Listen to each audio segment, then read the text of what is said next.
What happens after death? മരണശേഷം എന്താണ്? ഒരുപാട് ആൾക്കാർ ചോദിച്ചുകൊണ്ടിരിക്കുന്ന ക്വസ്റ്റ്യൻ. ആൻഡ് ആർക്കും ഇന്ന് വരെ കൃത്യമായിട്ട് ഒരു ഉത്തരവും ഇതിനു വേണ്ടി തരാൻ വേണ്ടി കഴിഞ്ഞിട്ടില്ല. എന്നാൽ ചില ബ്രെയിൻ സ്കാൻസിനും, അതായത് മരിക്കാൻ പോകുന്ന ആൾക്കാരുടെ brain scans and near death എക്സ്പീരിയൻസിൽ പോയിട്ടുള്ള ആൾക്കാരുടെ, അതായത് മരണത്തിൻ്റെ പടിവാതിൽക്കൽ പോയിട്ട് തിരിച്ചു വന്ന ആൾക്കാരുടെ ചില experience and mainly spiritual test, നമ്മുടെ റിലീജിയസ് ആയിട്ടുള്ള ടെക്സ്റ്റിൽ പറയുന്ന ചില കോമൺ ആയിട്ടുള്ള കാര്യങ്ങൾ, ഇങ്ങനത്തെ കുറേ കാര്യങ്ങൾ നോക്കുമ്പോഴേക്കും നമുക്ക് വളരെ കൃത്യമായിട്ടും വളരെ ക്ലോസ് ആയിട്ടുള്ള ഒരു ഉത്തരം നമുക്ക് കിട്ടും. അതൊരിക്കലും ശരിയാണോ തെറ്റാണെന്ന് എനിക്കറിയില്ല, പക്ഷേ നമ്മുടെ ലോജിക്ക് പ്രകാരം, നമുക്ക് അറിയാവുന്ന കാര്യങ്ങൾ പ്രകാരം ഈ പറയുന്ന ഒരു ഉത്തരമാണ് നമുക്ക് പറയാൻ പറ്റുന്ന ഏറ്റവും ക്ലോസ് ആയിട്ടുള്ള ഒരു ഉത്തരം എന്ന് പറയുന്നത്.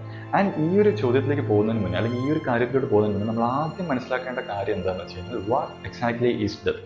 ബയോളജിക്കലി ഡെത്ത് എന്താണ്?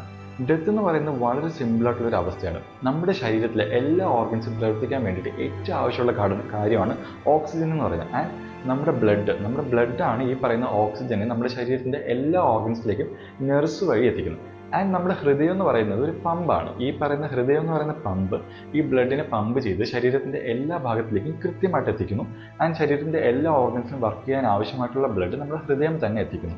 അങ്ങനെ ബ്ലഡ് എല്ലാ ഓർഗൻസിലും എത്തുകയും അങ്ങനെയാണ് നമ്മുടെ ഹൃദയം വഴി നമ്മുടെ ശരീരം കൃത്യമായി പ്രവർത്തിക്കുന്നത്. ആൻഡ് ഈ ഒരു പ്രക്രിയ നിൽക്കുമ്പോൾ, അതായത് നമ്മുടെ ഹൃദയം നിൽക്കുമ്പോഴേക്കും ബ്ലഡ് നമ്മുടെ ശരീരത്തിൻ്റെ ഓർഗൻസിലേക്ക് എത്തുന്നത് പൂർണ്ണമായിട്ടും നിൽക്കുന്നു. ആൻഡ് ഈ ഒരു സിറ്റുവേഷൻ നടക്കുമ്പോൾ ഞാൻ പറഞ്ഞു, എല്ലാ ഓർഗൻസും വർക്ക് ചെയ്യാൻ ആവശ്യമുള്ള കാര്യം എന്ന് പറയുന്നത് ബ്ലഡാണ്. അപ്പോൾ ബ്ലഡ് കിട്ടാതാവുമ്പോഴേക്കും എന്ത് സംഭവിക്കുമെന്ന് വെച്ച് കഴിഞ്ഞാൽ, നമ്മുടെ ശരീരത്തിൻ്റെ ഓർഗൻസ് ഓരോന്നായിട്ട് ഫെയിലിയർ ആവാൻ തുടങ്ങി. ആൻഡ് മൾട്ടിപ്പിൾ ഓർഗൻ ഫെയിലിയർ എന്നൊരു സിസ്റ്റത്തിലോട്ട് പോവുകയും ആൻഡ് അത് റിവേഴ്സിബിൾ അല്ലാത്ത രീതിയിൽ, അതായത് ഇറിവേഴ്സിബിൾ ആയിട്ടുള്ള ഒരു സ്റ്റേറ്റിലോട്ട് അത് പോവുകയും ഓർഗൻ വളരെയധികം ഡാമേജിലോട്ട് എത്തുകയും ആ ഡാമേജ് നമുക്കൊരിക്കലും റിവേഴ്സ് ചെയ്യാൻ പറ്റത്തില്ല. ആൻഡ് അങ്ങനെ സ്വാഭാവികമായിട്ടുള്ള ഒരു മരണത്തിലേക്ക് എത്തുന്നു.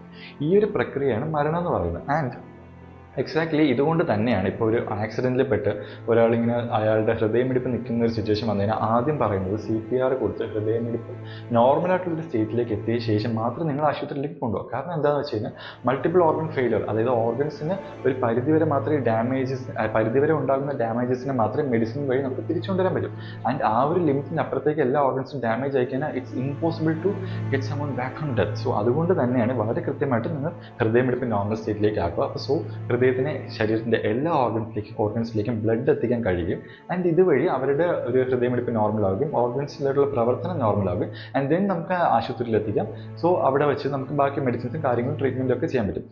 അപ്പോൾ ഇതാണ് ഡെത്ത് എന്ന് പറയുന്ന ഒരു സംഭവം എന്ന് പറയുന്നത്. ആൻഡ് ഇതിൽ പ്രധാനപ്പെട്ട ഒരു കാര്യം എന്ന് പറയുന്നത്, ഇപ്പോൾ സപ്പോസ് ഹൃദയമിടിപ്പ് നിന്നാൽ പോലും പല ഓർഗൻസും കുറച്ച് മിനിറ്റ് അല്ലെങ്കിൽ കുറച്ച് മണിക്കൂറുകളിലേക്ക് നമ്മുടെ പല ഓർഗൻസും വർക്ക് ചെയ്യും. ആൻഡ് ഈ ഒരു പ്രിൻസിപ്പിളിൻ്റെ ബേസിസിലാണ് ഈ നമ്മുടെ ലിവർ ട്രാൻസ്പ്ലാന്റ്, കിഡ്നി ട്രാൻസ്പ്ലാന്റ്, അങ്ങനെ ഒരുപാട് കാര്യങ്ങൾ നിങ്ങൾ കേട്ടിട്ടുണ്ടാകും. അപ്പം ഇതൊക്കെയെന്ന് വെച്ച് കഴിഞ്ഞാൽ നമ്മളിപ്പം ഹൃദയമിടിപ്പ് നിന്നാൽ പോലും പല ഓർഗൻസും കുറച്ച് നേരം കൂടെ വർക്ക് ചെയ്യും. അപ്പം ആ ഒരു ഇതിൻ്റെ പ്രിൻസിപ്പിളിൻ്റെ ബേസിസിലാണ് നമ്മൾ ഈ ട്രാൻസ്പ്ലാന്റും കാര്യങ്ങളൊക്കെ നടത്തുന്നത്.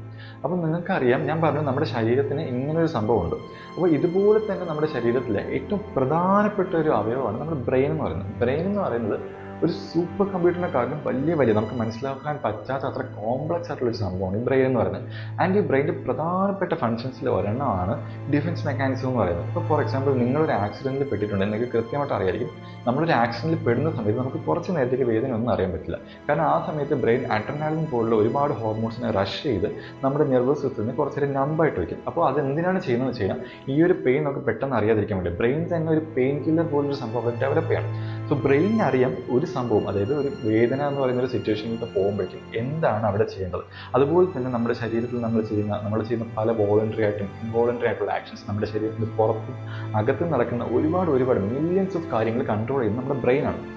അപ്പോൾ ഈ ബ്രെയിന് കൃത്യമായിട്ട് അറിയാം, നമ്മൾ പല കാര്യങ്ങളും ബ്രെയിനിൽ പ്രീ പ്രോഗ്രാംഡ് ആണ്. ഒരു സംഭവം നടക്കുമ്പോൾ എന്താണ് ബ്രെയിനിൻ്റെ ഡിഫൻസ് മെക്കാനിസം, എന്താണ് ബ്രെയിൻ ചെയ്യേണ്ടതെന്ന് ബ്രെയിന് വളരെ കൃത്യമായിട്ട് അറിയാം.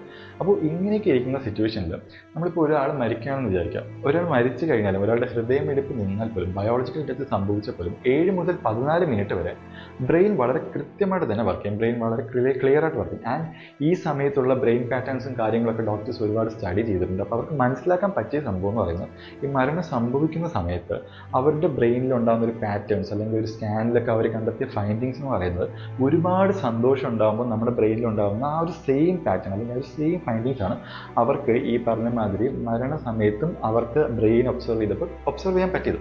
ആൻഡ് ഇതിൻ്റെ അർത്ഥം എന്ന് പറയുന്നത്, ബ്രെയിൻ ആ സമയത്ത് എന്തൊക്കെ കാര്യമായിട്ടുള്ള കാര്യങ്ങൾ സ്റ്റിമുലേറ്റ് ചെയ്യുന്നുണ്ട്. അതെന്താണെന്ന് നമുക്ക് വളരെ കൃത്യമായിട്ടൊന്നും മനസ്സിലാക്കാൻ പറ്റിയിട്ടില്ല. പക്ഷേ ചില ആൾക്കാർ, ഞാൻ പറഞ്ഞു നിയർ ഡെത്ത് എക്സ്പീരിയൻസ് ഉണ്ടായിട്ടുള്ള ചില ആൾക്കാർ, മരണത്തിൻ്റെ വാതിൽക്കൽ കൂടി തിരിച്ചു വന്ന ചില ആൾക്കാരുടെ എക്സ്പീരിയൻസ് അല്ലെങ്കിൽ അവരുടെ ഒരു ഒബ്സർവേഷൻസിലൂടെ അവർ പറഞ്ഞ കാര്യങ്ങളിലൂടെ നമുക്ക് ഇതിൻ്റെയൊക്കെ ഏകദേശം ഒരു ഐഡിയ എന്താണെന്ന് ഇപ്പോൾ മനസ്സിലായിട്ടുള്ളൂ. സോ അവർ പറഞ്ഞ പല കാര്യങ്ങളും അതിൽ ഏറ്റവും കൂടുതൽ എല്ലാവരുടെ നിന്ന് കോമൺ ആയിട്ട് നമുക്ക് മനസ്സിലാക്കാൻ സാധിച്ച ഒരു കാര്യമാണ് ടൈം ലാപ്സ് എന്ന് പറയുന്നത്. അതായത് ഒരു 2-3 മിനിറ്റ് ഹൃദയമിടിപ്പ് നിന്നാൽ പോലും അവർക്കത് ഫീൽ ചെയ്തിരിക്കുന്ന ഒരു 3-4 മണിക്കൂർ അല്ലെങ്കിൽ 3-4 ആഴ്ച, ചിലർ വർഷങ്ങളോളം അവർ ഏതോ ഒരു സ്ഥലത്ത് ജേർണിയിലായിരുന്നു, അല്ലെങ്കിൽ വേറൊരു സ്ഥലത്ത് പോയിരുന്നു, അവർ കോൺഷ്യസ് ആയിട്ട് എന്തൊക്കെ കാര്യങ്ങൾ ചെയ്യുകയായിരുന്നു എന്നൊക്കെ തോന്നിയിട്ടുണ്ട്. സോ ഇതിൽ നിന്ന് മനസ്സിലാക്കാൻ പറ്റുന്നത് വെച്ച് കഴിഞ്ഞാൽ ബ്രെയിൻ ഒരു 2-4 മിനിറ്റ്സ് നമ്മുടെ ഹൃദയമിടിപ്പ് നിൽക്കുമ്പോഴേക്കും ബ്രെയിൻ ഒരു 2 മുതൽ ഒരു 3-4 മിനിറ്റിനകത്ത് സ്റ്റിമുലേറ്റ് ചെയ്യുന്ന ആ ഒരു ടൈം ലൈൻ അല്ലെങ്കിൽ ഒരു ടൈം ഫ്രെയിം എന്ന് പറയുന്നത് നമ്മുടെ ബ്രെയിൻ എന്താണ് നമ്മുടെ കോൺഷ്യസ്നെസ് എന്ന് പറയുന്ന ഒരു സംഭവത്തിനകത്ത് ചെയ്യുന്നത് എന്നത് എന്താണെന്ന് നമുക്ക് മനസ്സിലാക്കാൻ പോലും പറ്റാത്ത അത്ര കോംപ്ലക്സ് ആയിട്ടുള്ളൊരു സംഭവമാണ്. പക്ഷേ ഇതിൽ നിങ്ങളൊരു കാര്യം മനസ്സിലാക്കണം, brain have A defensive mechanism. ബ്രെയിനിൽ ഡിഫെൻസീവ് മെക്കാനിസം ഉണ്ട്. എല്ലാ കാര്യങ്ങളും എടുത്ത് നമ്മുടെ ശരീരത്തിലൊരു വേദന വന്നാൽ അവിടെ ഒരു ഹോർമോൺ റിലീസ് ചെയ്യണം എന്നറിയാൻ പറ്റുന്ന ആ ഒരു ബ്രെയിനിന് മരണം എന്നൊരു പ്രക്രിയയുടെ എടുക്കുന്ന ഒരു ഡിഫെൻസീവ് ആയിട്ടുള്ള ഒരു മെക്കാനിസം ഉണ്ട്. ആ മെക്കാനിസത്തിൻ്റെ ഒരു പാർട്ട് മാത്രമാണ് ഈ പറയുന്ന ബ്രെയിൻ ഫ്രീക്വൻസീസ്, ബ്രെയിൻ സ്റ്റിമുലേറ്റ് ചെയ്യുന്ന ആ ഒരു അറ്റ്മോസ്ഫിയർ എന്നുള്ളത്. അതെന്താണെന്ന് കൃത്യമായിട്ട് ഇവിടെ ആർക്കും അറിയില്ല. പക്ഷേ kind of its A journey, it's A world. Brain തന്നെ അകത്ത് ക്രിയേറ്റ് ചെയ്യുന്ന ഒരു വേൾഡാണത്. പക്ഷേ ആ ഒരു വേൾഡ് ക്രിയേറ്റ് ചെയ്യുന്ന എന്തിനാണെന്ന് വെച്ച് കഴിഞ്ഞാൽ അത് ബ്രെയിനിൻ്റെ ഒരു ഡിഫെൻസീവ് മെക്കാനിസമാണ്. എന്നാൽ നിങ്ങൾ മനസ്സിലാക്കേണ്ട ഒരു കാര്യമുണ്ട്. So why does brain does this? എന്താണ് ബ്രെയിൻ ഇവിടെ ചെയ്യുന്നത്? ബ്രെയിൻ എന്തിനിങ്ങനെ ഒരു സംഭവം ക്രിയേറ്റ് ചെയ്തു? പല ഉത്തരങ്ങളുണ്ട്. നമ്മളിപ്പോൾ ഞാൻ പറഞ്ഞു റിലീജിയസ് ടെക്സ്റ്റിനകത്ത് എല്ലായിടത്തും നമ്മൾ കണ്ടിട്ടുള്ള കോമൺ ആയിട്ടുള്ള ഒരു കാര്യമാണ് ആസ്ട്രൽ പ്രൊജക്ഷൻ അല്ലെങ്കിൽ സോൾ എന്ന് പറയുന്ന ഒരു സംഭവം. എല്ലാ മതങ്ങളും കൃത്യമായിട്ട് പ്രവചിച്ച് അല്ലെങ്കിൽ ഒരേപോലെ പറയുന്ന ഒരു സംഭവം. എല്ലാ മനുഷ്യർക്ക് ആത്മാവുണ്ട്, മരണശേഷം ആത്മാവ് ശരീരത്തിൽ നിന്ന് വിട്ടു പോകുന്നു എന്ന് തന്നെ പറയുന്നുണ്ട്. ആൻഡ് ഈ ഒരു കാര്യം തന്നെയാണ് പലരും എക്സ്പീരിയൻസ് ചെയ്തിട്ടുള്ളത്, ആസ്ട്രൽ പ്രൊജക്ഷൻ. അതായത് സോൾ പോയിട്ട് അവിടെ നിന്ന് ആ ഡോക്ടേഴ്സ് ചെയ്യുന്ന കാര്യങ്ങളൊക്കെ പലർക്കും കാണാൻ പറ്റിയിട്ടുണ്ട് എന്നൊക്കെ പറയപ്പെടുന്നുണ്ട്. സോ അപ്പോൾ നമ്മുടെ ബ്രെയിൻ എന്താണ് ആക്ച്വലി ചെയ്യുന്നത്? So brain it's actually A theory. പക്ഷെ ബ്രെയിൻ ചെയ്യാൻ ഉദ്ദേശിക്കുന്നത്, എൻ്റെ അഭിപ്രായം അല്ലെങ്കിൽ എൻ്റെ ഒരു തിയറി എന്ന് പറയുന്നത്, ബ്രെയിൻ ചെയ്യുന്ന ഒറ്റ കാര്യമാണ്, brain creates a safe place. അതായത് മരിക്കുമ്പോൾ നമ്മുടെ ഫിസിക്കൽ ഫോം മാത്രമേ പോകുന്നുള്ളൂ. But brain is not just a physical thing. Brain എന്ന് പറഞ്ഞാൽ ഫിസിക്കൽ തിങ് മാത്രമല്ല, ഫിസിക്കലായിട്ടുള്ള സംഭവം നമ്മുടെ കോൺഷ്യസ്നെസ്, നമ്മുടെ മെമ്മറീസ് എല്ലാം, everything is in here. So brain need N escape. നമ്മുടെ ബ്രെയിനിന് ഒരു എസ്കേപ്പ് വേണം. ബ്രെയിൻ എങ്ങോട്ട് വേണം എസ്കേപ്പ് ചെയ്യാം. So brain creates A world. നമ്മുടെ തലച്ചോറിനകത്ത് തന്നെ ഒരു വേൾഡ് ക്രിയേറ്റ് ചെയ്തു.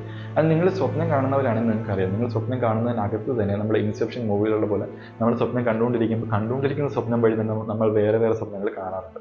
സോ അതുപോലെ brain just creates an illusion, A world where it can safely transfer the memories and consciousness. So brain നമ്മുടെ കോൺഷ്യസ്നെസ്സും നമ്മുടെ മെമ്മറീസും ഒരു സേഫ് ആയിട്ടുള്ളൊരു സംഭവം നമ്മുടെ ബ്രെയിനകത്ത് തന്നെയുള്ള ഒരു ലെയറിനകത്തോട്ട് അത് ട്രാൻസ്ഫർ ചെയ്യുന്നു. ആൻഡ് അവിടെ നിന്ന് അത് മറ്റൊരു റിയാലിറ്റിയിലോട്ട് പോകും. സോ ഈ റിയാലിറ്റി എന്തുമാത്രം വലുതാണ്, എന്തുമാത്രം ഈ റിയാലിറ്റി നമ്മൾ അഫക്റ്റ് ചെയ്യുന്നുണ്ട്, ഈ റിയാലിറ്റി ഒരു സത്യമാണോ അതോ ബ്രെയിൻ്റെ ജസ്റ്റ് ഒരു ക്രിയേഷൻ ആണോ? സോ അതാണ് ഇനി നമ്മൾ അടുത്ത വീഡിയോയിലേക്ക് പറയാൻ പോകുന്നത്. സോ അതുവരെ നിങ്ങൾ വെയിറ്റ് ചെയ്തേ പറ്റുള്ളൂ. So today signing off Ajith.